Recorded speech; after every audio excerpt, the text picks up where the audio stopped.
You're listening to Civic Media. You can tune into any of our live shows on any radio station across the state with the Civic Media app. Find us in your phone's app store and listen anytime, anywhere.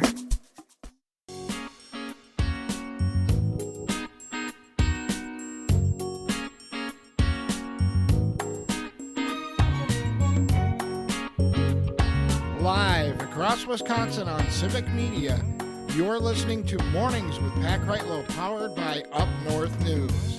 Now, from our Lake Wissota studio, here is the founding editor of Up North News, Pat Kreitlow. Thank you, Don Rue. Good morning. It is 7:06. Nice to have you here up north. It's a Thursday morning, September 4th, 2025. Congressman Mark Pocan will be joining us less than 30 minutes from now to talk about Congress being back in session. There was a lot of focus yesterday on the case involving sexual predator Jeffrey Epstein, which seems appropriate because that's where Congress was when they abruptly left town on their August recess. Speaker Mike Johnson sent Congress home early rather than continue seeing the efforts to release more of the files that might name some very rich, some very powerful people connected to the case. And if he thought that by sending Congress home early, folks were just going to let it go, he was wrong. And so we'll talk to Congressman Pocan about that, about the potential for another government shutdown. It just seems to be the way business operates with the current regime these days, and much more, again, coming up at 7:35. But first, we have ourselves one frosty morning here, upper 30s. In some cases, it's 42 right now here in the Chippewa Valley, but Brittany, 30s are back in, I say to you, in one of what appears to be not one of the little thin, summer hoodies that you can wear, but this one's like got it looks rather fleece or flannelly over there. Yes, it's a nice thicker fleece kind of hoodie that I'm rocking this morning, and it feels fantastic because there's frost all over the place, all on the roofs I can see outside, on the tall grass. This morning, temperatures, like you mentioned, in the mid-30s. In Solon Springs and Akanto, you hit the coolest spots, but everybody else pretty much sitting in those low to mid-40s this morning. That frost advisory still for north central counties until 8 a.m., so we're almost out of it. Those winds are going to start to pick up again out of the northwest, becoming breezy once again today. Sun out there to start, patchy fog as well, but more clouds as we go through the afternoon and especially into this evening, because we've got another system headed our way. This one is going to be a quick-moving one. It's pretty much an Alberta clipper that usually, in the winter brings a quick shot of snow. Well, this time we're going to stay warm enough, don't worry. It's just going to bring a quick shot of rainfall. No severe weather with it. We're looking at a good half an inch to an inch of rain possible up north tonight, and probably about a trace to a quarter of an inch for the southern half of the state. So this will start to push in around 4 o'clock or so, far northwest, continuing to become widespread overnight, and then a little bit of rain will still linger for a lot of us early tomorrow morning before that kicks on out of here by about 10 a.m. So it will leave us with a mostly cloudy day tomorrow, spots of sun later, still very windy. A gale warning goes into effect on Lake Michigan tomorrow, and we're going to see the coolest day of the week tomorrow as well. So highs today, we're looking at mid-50s north to low 60s south. And then tomorrow, we're looking at low 50s north to low 60s south. We'll start to slowly warm things up as we go into the weekend, and the weekend looks dry. I'm sorry, gale warnings? I mean, Yes. I'm familiar with the gales of November. The gales of September, that's a different thing. Yeah, those waves are going to be climbing up to 10 to 12 feet out on the lake. Whoa. So, Wow. So strong winds off the lake. You will not be taking your kayak out there then? Nope, I won't even go near the shore. That's nothing to mess with. No, not a bit. Okay, well, I mean, I do have the hoodies handy. Good. And I did continue to hold on to them. Remember, I mentioned last week we had family up from Texas and they forgot their hoodies. So I had to lend a couple, but I see they made it back, of course, in the laundry pile, but they made it back. So I will be ready for the season. But yeah, we keep this up. We're going to have the, how did you refer to it? Tender vegetation that's going to have to be brought inside or covered up, right? Those little tender babies, those little sensitive vegetations. Yep. Yes. Yeah, exactly. All right, Brittany, We're not thank you tough so enough. much. You're welcome. We'll check in with you next hour. Let's toughen up those plants, shall we? We can do better. Hey, a reminder, you can sign up for our newsletters at Up North News, our unabashedly Wisconsin stories, a lot of features during the week, a political wrap-up on the weekends as well. Head over to upnorthnewswi.com and click subscribe in the top banner. Quick little follow-up to, well, actually, no, let me get over to the mailbag first, because I'll bet that I let Brittany go, and no, I do not see anything from Robin Tigerton. See, that's what normally gets to me. So he may have other things that are going on today. I did, Parker, mention that it was National Macadamia Nut Day, and I believe the last thing I said was it's garbage or something like that. I have a feeling that might have been a hot take to some people. That might have been from Tony on YouTube. It's no cashew, but it's not bad. But even more animated from Alicia, who says, Patrick, in all caps, macadamia nuts are delicious. I guess if you like chalk, sure. Maybe that's just me. I don't know. Yeah, I think you might be on the extreme end in this one. Believe it or not. Yes. Me? On the extreme end. I know. It's hard to fathom. Find that hard to believe. Let's see. And Tony says this weather is chef's kiss perfect. And that's why he's up in Ashland, because he likes that much cooler weather. He likes when summer, is wrapped up as soon as the fireworks are put away for the 4th of July. And that's fine. Different strokes for different folks. Yeah. From Jim in Brookfield on the text line about the Powerball jackpot, which was not won last night and now is climbing to at least $1.7 billion. Good morning, Pat, writes Jim. If I won the $1 billion lottery, I'd invest in Civic Media and give everyone a raise, and other similar media outlets to help counter all the misinformation out there in the media craziness. I would try to be the opposite of Rupert Murdoch. Thank you, Jim in Brookfield, for that. And then about comments in the last hour about states kind of going on their own now when it comes to vaccine mandates and standards. Scott in Madison says, it sounds like these states are starting to do soft secession. Could be. I mean, in both directions. You've got the Florida Surgeon General, which I think needs to be in quotation marks, saying that Florida is going to get rid of all of its vaccine mandates, including for school children. Because again, nothing says come live in our state like a rising death toll, as it was during COVID, when it was one of the deadliest places to be. Other states, meanwhile, as we said in the last hour, are forming their own alliances to put forward actual credible science-based health information. And it's awfully similar to something that Dr. Kristen Lyerly talked to us about a couple of weeks back, when she said that ACOG, the American College of Obstetricians and Gynecologists, was no longer going to accept federal dollars because of the strings that the Trump administration would tie to it. And that as much as we had all counted on the CDC, the Centers for Disease Control and Prevention, to provide these guidelines, it may now be a case that these various medical organizations put that information out themselves, because we once had for generations a federal government we could trust to rely on science and facts and have the compassion to put forward guidance that would provide proper information to people.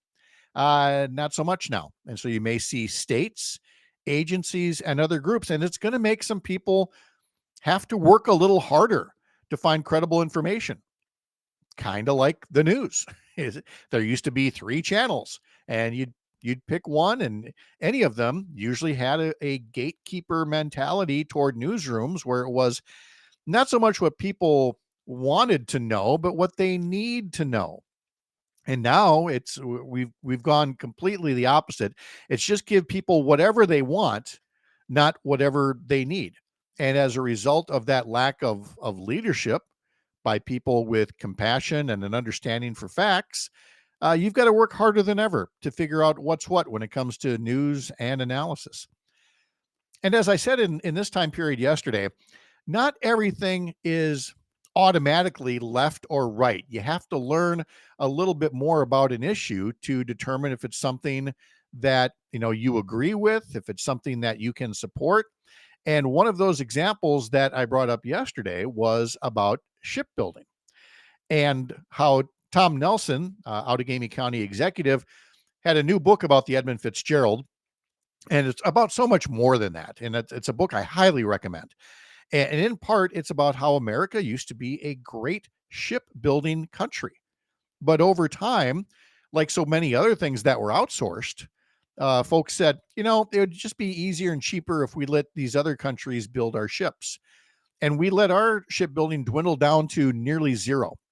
So now comes this announcement last week from the Trump administration that they're going to partner, quote unquote, with South Korea to rebuild America's shipbuilding industry. But I wondered aloud if that's really what this is, or is this just another way to continue outsourcing work to South Korea? And Senator Tammy Baldwin rightly brought up concerns about what happens up in Marinette where they build ships. So I sent a note to Tom Nelson about this, asking, what he thought of this partnership and whether it's, good or not. His response to me noted that South Korea is one of the dominant shipbuilding countries in the world. Some companies may build more ships. Some other countries, he says, will build more ships than the United States in a single year. They'll build more in a month. He says, Trump probably read my book. He says, if South Korea makes a long-term commitment, it would be really good. But so far, Trump hasn't done that with any other deal. And that's the most important point that Tom Nelson hits on here is there are all these announcements about deals, about trade deals, but they are usually extremely at the surface. Just what does he like to say? The concepts of a plan, like his plan for healthcare. He has concepts of a plan. We get these concepts of an agreement for trade or for shipbuilding or for anything like this. But we use this term, the devil's in the details, as if, that's a bad thing when we use the term the devil. But really, the details are where the work actually gets done. And that's what we're waiting to see. So, forgive me if I don't want to be overly harsh about this Trump administration announcement, because I want it to work. Like so many other things, you want things to work. When Donald Trump said originally, I'm going to be the guy that cracks down on Wall Street, people wanted to believe him. Hey, the wealthy business guy says he's going to represent us on Wall Street. Well, it turns out he was lying to our faces and has been nothing but a Wall Street friendly president. But you don't know that at first. You want to believe these things. But again, with the shipbuilding one, we'll see. Tony Zimmerman puts up on YouTube here, Tom is great, referring to Tom Nelson. And again, he's one of the people that we'll check in with on, whether America and Wisconsin specifically will benefit from this partnership that is supposed to bring, more shipbuilding to us. We're following other news, of course, that we'll talk about throughout the day and the coming days here, including the possibility of National Guard troops being sent to Milwaukee on a presidential whim, not really rooted in anything real that they could do. What cities need is more help with law enforcement. They don't need troops on the streets. They need people who are authorized to make arrests. But of course, that didn't stop the two Republican candidates for governor, Bill Berrien and Josh Schoeman, from saying they support troops in Milwaukee. Because if there's one thing you can count on, it's a couple of suburban white guy Republicans running for political office to bash Milwaukee and to say, oh yeah, if we need a military takeover in there, that's just perfectly fine.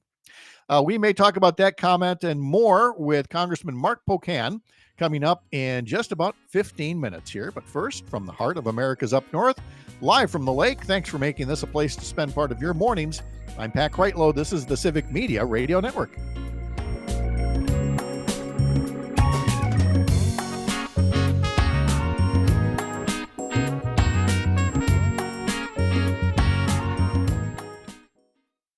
You're listening to Civic Media. Stay up to date on the latest news and information for your local community and Wisconsin by signing up for our free email newsletter. Visit civicmedia.us/email to get started.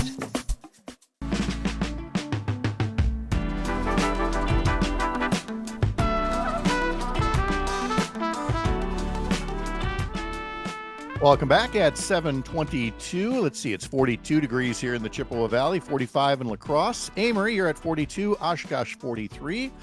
And in West Dallas at the Pieces of Love Cake and Coffee on West Lincoln, it's 47 degrees right now. West Dallas was one of the many places that saw flash flooding and tremendous damage a couple of weeks back. Milwaukee County Executive David Crowley was in the Chippewa Valley last week to tour an affordable housing site and to learn more about what could be done to increase affordable housing stock of all types throughout the state of Wisconsin. But he was also asked about the FEMA assessment that was being done by the Federal Emergency Management Agency. And understandably, there's a little nervousness about this, given that Trump had first tried to abolish FEMA and said, we're just going to put all that on the states, and every state will just have to take care of their disaster victims. It's not like we're a country at all. We're just going to let each state handle it. And now has backtracked on that a bit, but has certainly not only been slow walking on FEMA, but has at times politicized the response to disasters. There are places in California still waiting on any federal relief from last year's devastating wildfires. Well, so when David Crowley was here last week, he was asked about the FEMA assessments that were going on. This was prior to Governor Evers' formal request for disaster assistance, which was made since you hear this clip. But let's play a little bit of what David Crowley had to say last week about FEMA's work and what Milwaukee County had done at the very start of this disaster evaluation to hopefully help their own cause. No, I'm incredibly grateful of the spirit of service that not only Milwaukee County residents, but many Wisconsin residents have been, coming down, ascending into Milwaukee, West Dallas, Greendale, Greenfield, all these different places that have been hit extremely hard. We did have FEMA come into Milwaukee County and two other counties, and they've been doing incredible with their assessments.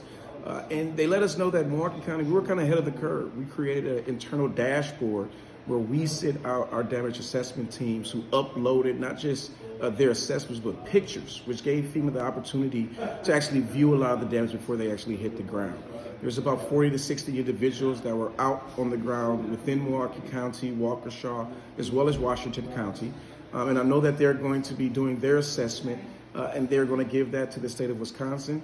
And then Governor Evers will make his determination on whether to ask President Trump for that emergency declaration. It is my hope that we receive that declaration. I think there's way more than $100 million in damage in all three counties. And there's so many residents who are hurting. This has been a challenging time for many folks. And there's no way as a community that we'll be able to rebuild without assistance from FEMA and the federal government. And that's how it's supposed to work.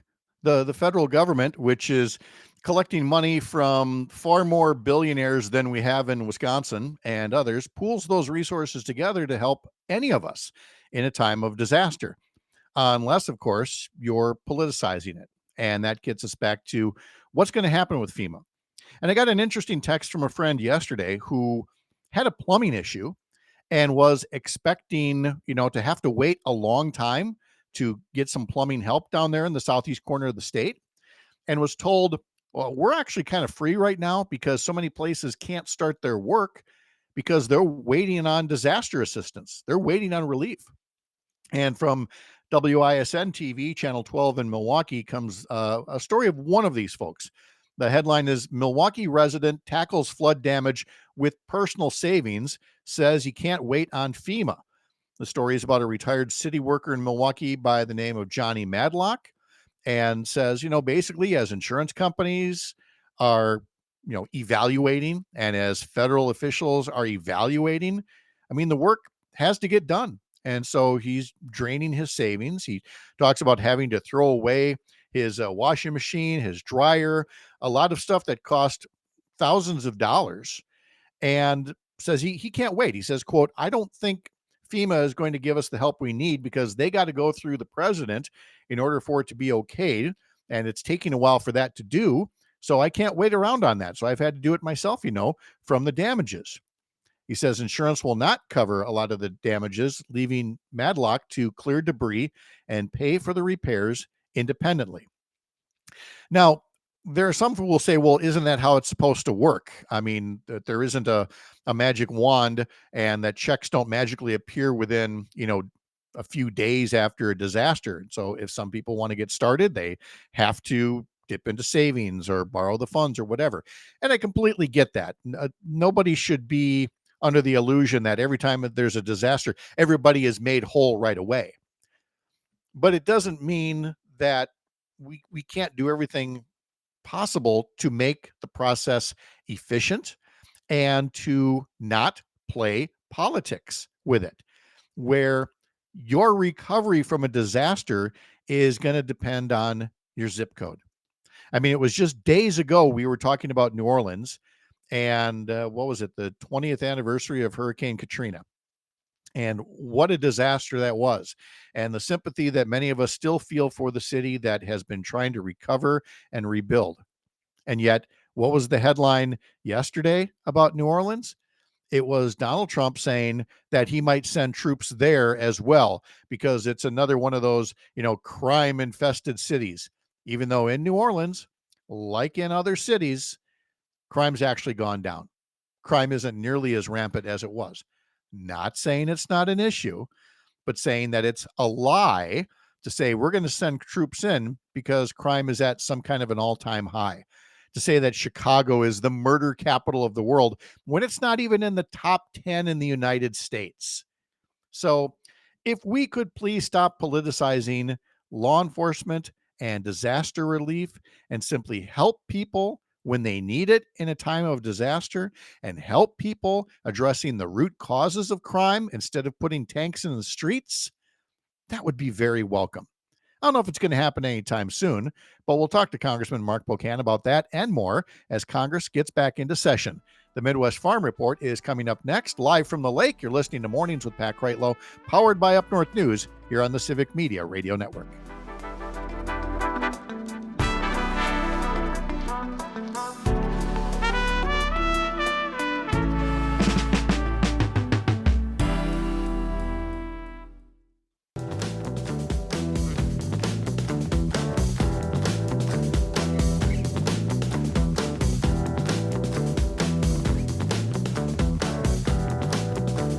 Welcome back. Nice to have you along. It's 7:35 on this Thursday morning.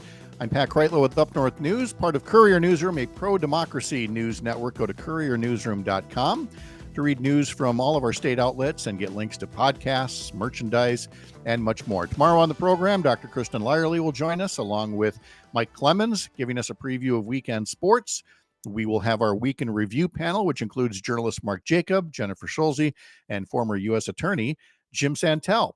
But let's turn now to Congress getting back in session after the August recess, and Congressman Mark Pocan joins us now from the 2nd Congressional District, although technically it's a bifurcated job. He's also kind of the de facto rep for the 3rd Congressional District. We'll get into that a little bit later.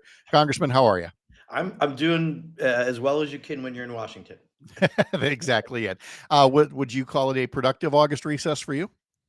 Yes. Whenever you're back home, you're getting regrounded, right? You're finding out what people actually are talking about, not what the bubble and the lobbyists and everyone else in Washington talks about. So, it should be for all members very valuable to do that. But, got a chance to talk to lots of people in district, got a chance to do a town hall in the 3rd Congressional District, got a chance to do a whole lot of things that I can't normally do when we're here 3 out of the 4 weeks and sometimes 4 out of the 4. I had said going into this that this might be the busiest August recess in recent memory. I mean, there's some Augusts, they're quiet and members can get a little bit more downtime, but that there'd probably be less downtime this time around because so many people want to bend your ear on what's happening in the nation's capital, not the least of which is everything that's in the Trump mega bill, all of the cuts that are coming and the misinformation that's been coming out about that. Did I turn out to be pretty good in my guess? That's what people want to talk to you about? Yeah, I mean, people still are learning about the big ugly law now, not the big ugly bill, because it's law. And how so many people are going to lose their health care. I think it's something like 15 to 17 million people not just the Medicaid folks that won't happen until after next year's election, very conveniently timed, but people on the Affordable Care Act, the 20 million people who are going to have subsidies increase next year. And some people are starting to get notified of what those increases are. And it's going to be pretty shocking to people. So, the healthcare aspects alone are one of the biggest, but, taking away food assistance from hungry, poor kids, taking away education funding, K to 12. One thing that hasn't got a lot of attention is the Social Security Fund loses a year of life because of the tax cuts to the wealthy. We lost that much revenue that would have been there for that. So you've got a year less of life of Social Security. There's so many things that people wanted to talk about, and we're making sure, as people know about the bill, they dislike it by at least 20 or more points percentage wise. We just have to make sure more people know about that bill, and that's what we were doing. Well, and you have to do that in the face of what I said. I called it misinformation, and you had it from the Vice President of the United States making an appearance in La Crosse last week. Yeah. And again, making the case. And I looked back at the transcript of the speech because I was noticing it in real time. I'm like, is he just hitting the same note over and over? And sure enough, 6 paragraphs in a row, it was, well, your benefits aren't being cut. Your benefits are being threatened by undocumented immigrants. Of course, he used different terminology for them, but it's the immigrants. It's the immigrants. It's the immigrants. It's the immigrants who are endangering your benefits. It could not have sounded in my mind more like your classic smokescreen of, it's those guys. It's not us who are cutting your benefits. Well, I think with Medicaid is probably the best example. By law, you can't get Medicaid if you're not a citizen. So there's no federal money that goes to that, right? That's the federal law. So some states have decided to put money in to make sure they're covering non-citizens, but it's a complete horse. What are you? I'm trying to think what I could say on your show. I said BS. Misinformation, but you can say BS. It's yes, okay. BS. That they would actually say that. So they go back to their fear. They go back to their safe zone, racism. But the reality is, tens of millions of people are going to have their health insurance at risk, or their rates go up. Quite honestly, all of our rates are going to go up because, as we know, with less money out there, that's less money for rural hospitals. People are still going to get sick, and then that is going to go on to all of us. So all they've done is done a cost shift to provide a tax break for Elon Musk and Donald Trump and Mark Zuckerberg and Jeff Bezos and the like. We all wind up paying for it in other ways. And healthcare is probably the most substantial, where people are going to see this hit happen and this cost increase. But, people are still paying too much for things. Donald Trump promised last November that's what he was going to do when he became president. Instead, all he's done is take pages of Project 2025 and sign the bottom of the page. And it's not what we were promised. We're going to talk to Sean O'Malley in our next hour about your money and the markets. And the subject that we're going to hit is the prospect of stagflation, that we might be there already with inflation, but also a softening job market. And usually you don't see the two together. And when you do, it's especially bad. You've got a president who only wants to look at one side of the equation and is trying to bash the Federal Reserve into cutting interest rates, even though that may not necessarily be the right solution. But my question to you is about the importance of an independent Federal Reserve, and how do we fix an economy if you've got a president trying to, use undue influence on the Federal Reserve when it comes to interest rates? Well, and the real thing that we should, really be talking about for the president anyway is his tariff policy or lack thereof, right? It's this chaotic policy. He's affecting everything that we buy. Just about is going to have increases. We just saw a bunch of countries not going to send things to people in the United States anymore because of a change that happened through tariff law. That's what's costing us. We are paying for tariffs in the end. So even though the federal government gets some of that revenue, it's our money because we're the end user, the people who buy things. That cost is getting passed on to us. So, what he's doing at the Federal Reserve, I think, is obviously very problematic. It's supposed to be independent. That's why it was created the way it was.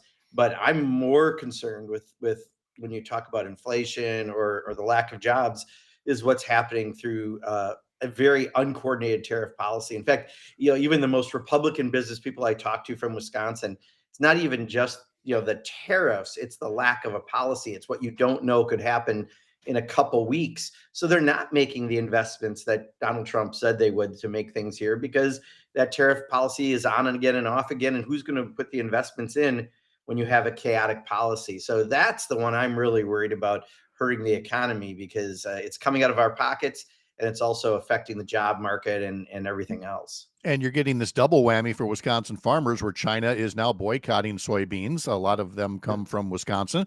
And, an American company like John Deere is taking it in the shorts because of the tariff policy. So there's a lot to watch in this. And yet you've got to spend time not so much focused on the broader economy, but on the prospect of, I can't believe I'm saying this again, another government shutdown, showdown with a budget that has to pass. Let's start with the background. What is it that Congress and the president, but what is it that Congress needs to do by when to keep things going, and what's the path forward? So our fiscal year ends September 30th. If you follow the cartoon, that how a bill becomes a law, we have 12 appropriation bills, right, that are supposed to be passed. To be fair, they rarely pass on time anyway. But at least some of them are done, and there might be what's called a CR, a continuing resolution, that just flat funds and continues current funding. But this Republican majority can hardly do anything. I mean, the amount of work that it took to pass the big ugly law, if it wasn't for all of their donors getting tax breaks, I don't know if they could have unified them around anything. But right now, we haven't done anything substantive on the 12 appropriation bills. So it should be an automatic, they pass a CR, but they can't do it with their own majorities. So they somehow have to get Democratic votes, and they're trying to blame Democrats. This is my favorite. I tweeted about it this morning. I mean, they want to say Democrats are to blame. We're not in charge of the House, the Senate, or the White House. They've got to figure this out. And they're saying we're waiting for a proposal from the Democrats. No, we're not in charge. They got to figure this out. They have not come for our votes. They should be coming and asking and giving something. But the problem is, because the president's doing rescissions and Congress is giving up our Article 1 constitutional responsibility of power of the purse, and the president's stealing money through rescissions that Congress has approved, legally approved, we can't trust them on very much. So this is going to be a shutdown if the Republicans can act. I hope Democrats hold strong and honor ourselves. If they're going to steal money that we've approved, you can't trust them. And that's unfortunately where we're at with them. But, think about just the Wisconsin delegation alone, and then extrapolate that across Congress and realize why you can't get things done. We're talking to Congressman Mark Pocan as the House of Representatives and the Senate come back from their August recess. And the recess started on very abruptly with Speaker Mike Johnson sending members home because he did not like the fact that there's a growing number of Republicans who also are unhappy that Donald Trump has flip-flopped on the Jeffrey Epstein case of the sexual predator, now calls it a hoax when it's clearly anything but. And if Speaker Johnson thought that sending Congress home, people would just stop thinking about it, as we saw on Capitol Hill yesterday with so many of the Epstein victims coming forward, that's not happening. Yeah. Well, and I think people deserve to know what's happening. I didn't even realize that there's 1,000 victims when it comes to the Epstein cases. And the fact that they won't release the files, and Donald Trump has had about 10 different answers for why. I mean, it doesn't pass the smell test, right? Why they don't want to release the files. And what they released were almost everything has already been released, and it's still redacted. And excuse me, that was just a way to try to cover for the fact that they can't vote to pass something to say release the files. We have a discharge petition right now. You need 218 people to sign it. We got 4 Republicans, I believe, have signed on so far. Every Democrat will sign on to it. I have already.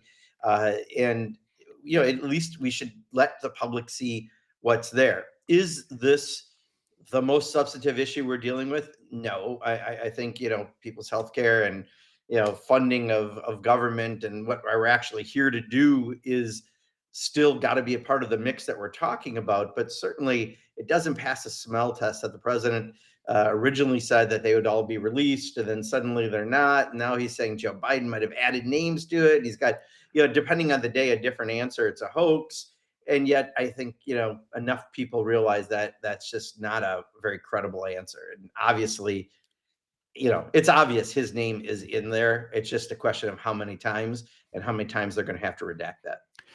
And then finally, there's this prospect of the president sending troops to Milwaukee as well as Chicago, all of these other cities. Again, the Congress has oversight powers that it could use. What's your concern about whether we will see Donald Trump use the streets of Wisconsin to continue this show of force for whatever purposes it's all about? It's certainly not about crime. I think it's more difficult than in DC. I mean, DC obviously is a product, so to speak, of the federal government, right? So therefore, he has a lot more control because we have budgetary control for DC.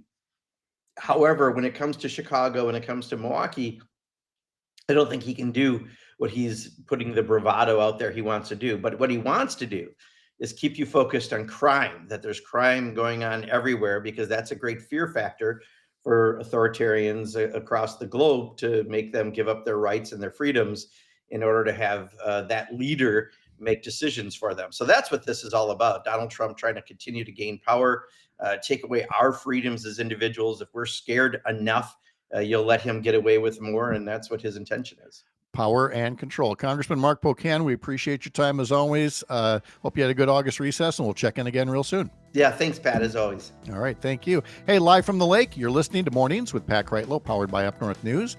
This is the Civic Media Radio Network. You're listening to Civic Media. Find the latest news, information, and archives of all your favorite shows on the Civic Media website, civicmedia.us.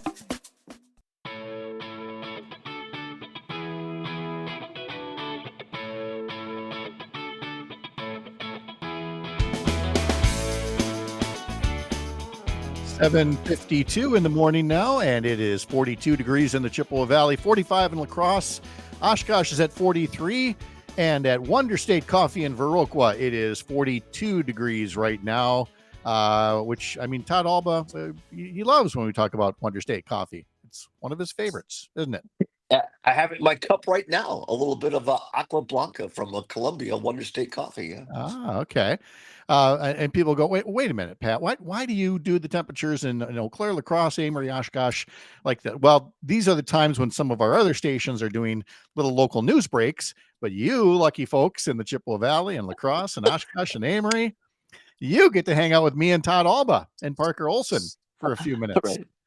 Yeah, and some people are saying, where's the Civic Media app so I can go to a different station? Yeah, well, see, it works both ways, and that's what I want to remind people of is you can either go to the Civic Media app and catch some of these things on other stations, or you can subscribe to us as a podcast, and you can listen to what we're yapping about later on and not miss your local newscast. So we there you go. You get it all. You get the best of both worlds here, which, by the way, when I've thought about this, it used to be, and look, radio still does a ratings book. Of course, we know this. There's these windows when ratings are taken. But I've realized that, back in our day, Todd, there was just the ratings number. Now it's the ratings over the air.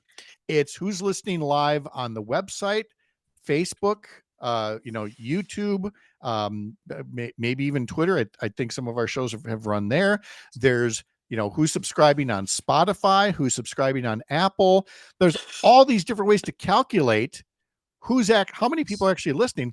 And I choose to look at that as a glass half full thing, that I can say when somebody goes, well, your rating is down a little bit. I can go, well, there's 12 other metrics out there. You actually have no idea whether I'm doing a good job or not. My job definitely a smart way to do it. Yeah. Yes, my job security is in the complexity and the volatility of all the fragmented ways that we all come together. We don't just all have our transistor radio listening to Todd Allbaugh weekdays from 2 to 4 p.m. I like this Pat Kreitlow in the morning. I like this a lot. This is fantastic. However you get here is how you get here, and we're very happy about that. How was your Labor Day weekend? It was okay. And timely indeed, as Mike Lucas is fond of saying, because vaccines are in the news, of course, Yes. because the CDC, RFK, Trump dismantling everything, and now this morning, you probably already covered it, but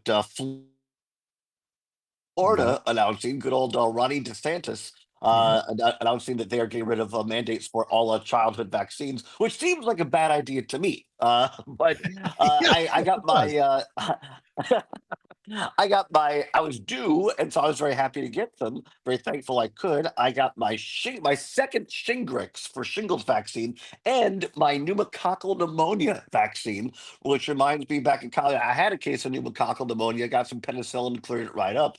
But I got my vaccines, and the second Shingrix knocked me out. Oh, Knocked yeah. me out. And Yes. so I spent most of the weekend recovering from that. But today I actually feel a little bionic. I feel really good today. It does have that impact. I have gone through both courses of that, and both of them knocked me out. They didn't kick in until, if I remember right, the 12th hour. And then for that next 24 hours, until 36 hours after the shot, for that 24-hour period there, I mean, it is death warmed over. And yet, and people go, well, why the heck would you do that? Because I've had shingles, and that is so much worse. I will go through a little bit of hell to avoid going through all 7 circles of it. Okay. And again, cannot recommend that strongly enough to people of a certain age, whether you've had shingles or not. Do not just go, oh, I might not get shingles. It might be just fine. Right. You will thank me, and you will thank Todd for getting those shots. And well, I got mine at a young age. I got mine in my early 30s. I got shingles for reasons I won't go into. I had a lot of stress in my work at the time. But I was thankful I was working for the state at the time. I was on partial disability for 3 months because it was so bad. It was terrible. It was the worst thing I've ever had.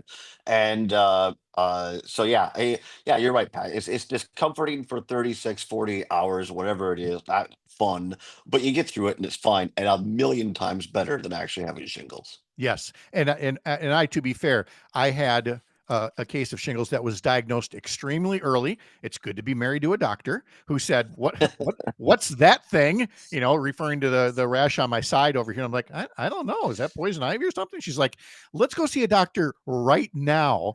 And so I did not go through anything nearly as debilitating, thank goodness. But even for the short time that I had it, I'm all in on get this stuff treated. You just never know. And yet, to get back to your initial point, you've got Florida going, you know, if you die, you die, which is exactly what they did during COVID and why so many Floridians died. Yeah. Oh, yeah. We're all going to die someday. We're all going to die someday. Well, some of us are trying to maybe not have that happen so quickly to so many people. And we're simply going to have to do more work to find the good information, the credible information, and you know, have people on our shows and other things that can actually be trusted and not just play politics with this. It's depressing that we're at this point, Todd, but this is the world we live in now. Yeah, very, very true. A quick plug, if I might, a cool show, timely indeed on the show today. Amy Barrio from Clean, Wisconsin is going to be on. Charlie Barron's, yes, that Charlie Barron's Minute to Walk Minute and Cripes Cast, which can be heard on Civic Media on Saturdays. Amy Barrio is going to be here to talk about these data centers in Wisconsin and the threat to Wisconsin's environment, particularly our water, clean lakes, and streams. This is a real issue. I honestly didn't know, Pat, how many of these data centers are already up and running in Wisconsin. 30 plus, I believe. And until Charlie did this Insta post, which he doesn't get into politics very often, but this is something that should be nonpartisan. I really credit Charlie Barron's for starting this, really amping the discussion up. I really want to encourage folks to listen to this conversation coming up from Todd weekdays from 2 to 4. Todd, thank you very much. Appreciate it. Thank you, Coming Pat. up Bye-bye. in our next hour, Chad Holmes and Sean O'Malley and Joe Zepecki. I'm Pat Kreitlow. This is the Civic Media Radio Network.